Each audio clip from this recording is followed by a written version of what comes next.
Canlığa inam, Allah'a iman bolsa bir kişide yamanlık etmez.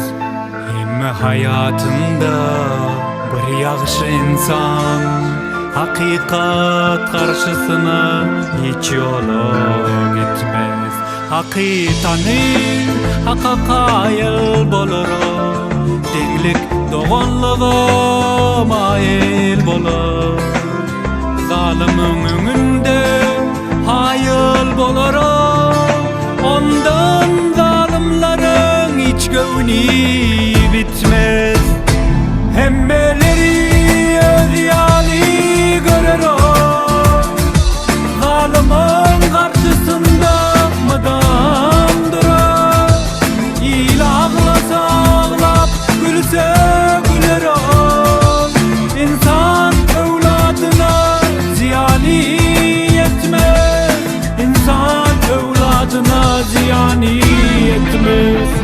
Hemmeleri öz yali görür, zalimin karşısında mıdan durur. İlahla ağlap gülse güler, insan evladına ziyani yetmez. İnsan evladına ziyani yetmez.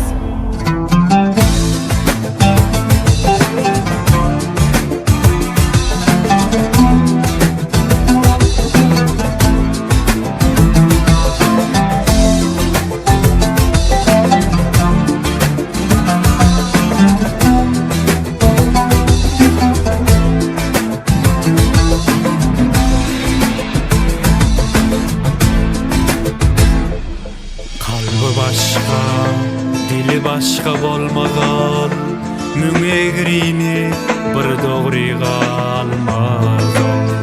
Allah'ın beren hiç aybını gülmez ol.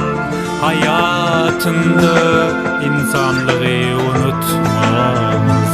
Ora sen sözlesen hakikat sözle, dostunu uyaltma, aybını gizle. Hayati doğruluk hem haka düzle, yaman niyet bile yaxşı iş bitmez. Hemmeleri öz yali görür, zalimin karşısında mıdan durur. İlahla ağlap gülse güler, insan evladına ziyani yetmez. İnsan evladına ziyani yetmez.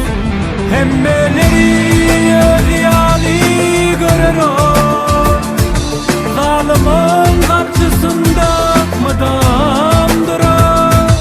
İlahla ağlap gülse güler, insan evladına ziyani yetmez.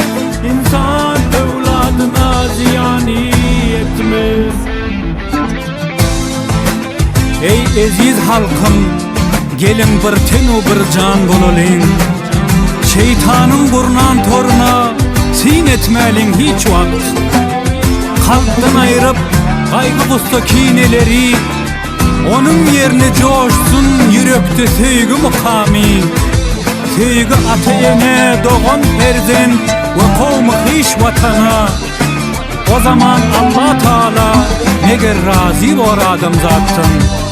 Hemme dualarımız kabul bolup, vatanımız gülü gülzar bolur inşallah. Amin ya Rabbil alemin. Amin.